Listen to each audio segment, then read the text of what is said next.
One of the deepest things I ever heard God say was in the Bible. He said, if I was hungry, I will not ask you for food. If I needed help, I will not approach you. And I just thought to myself, God does not need us. In reality, we need God. Without us, God is still God. But without God, we will eventually perish. When God wanted to make the fishes, he looked to the sea. When God wanted to make the birds, wanted to make the horses and the land animals, he looked to the land. When God wanted to make man, he looked to himself.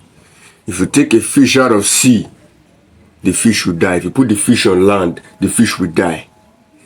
If you put the horse in the water, the horse will die. If you take man out of God, God will die. If you take a fish out of water, the water is still water, though the fish will die. If you take a horse and put it in the water, that land is still the land. It can still do other things. It can still grow vegetables. It can still do me. It still has many other functions. And if you take man away from God, God is still God. Angels were there. God created angels. God created heaven. God is just multifaceted.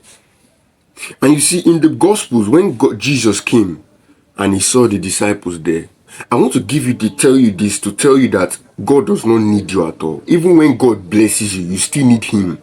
In the sense that God blessed you to help you, not because he needed you to give him what he blessed you. Jesus saw the disciples. The disciples were walking like dogs on the ocean. They had been fishing the whole night. They had been working hard. But the fishes had not come. The opportunities for success had not come. The fishes had not come for them to get any fish and be successful in what they were doing. Jesus came. Have you caught anything? They said, no, sir. We haven't caught anything. Jesus said, cast your net on the right side and you will catch some. When they casted their net, that is where they caught fish. God, no matter how much they had been working, it was when God came that they now caught the fish. So God helped them catch the fish. Guess what? When they now came to land with the fish they had just caught, they did not meet Jesus needing their fish. Jesus already had fish on the fire with bread. Jesus now told them, bring some of the fish you caught.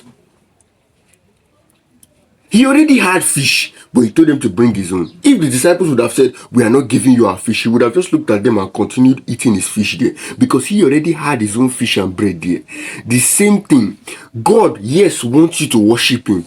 But if you do not choose to worship him, he will raise up stones to worship him in his place, in your place.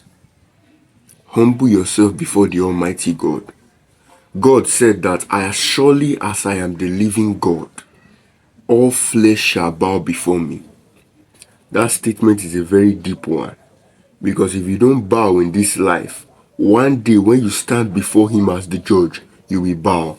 And by that time it will be too late. Because you refuse to love him genuinely in this life. It's just like a woman rejecting me when I was broke, when I was poor. And then when I now become rich and successful, she will now come and be saying, I love you, I love you. Thunder fire you. Love who?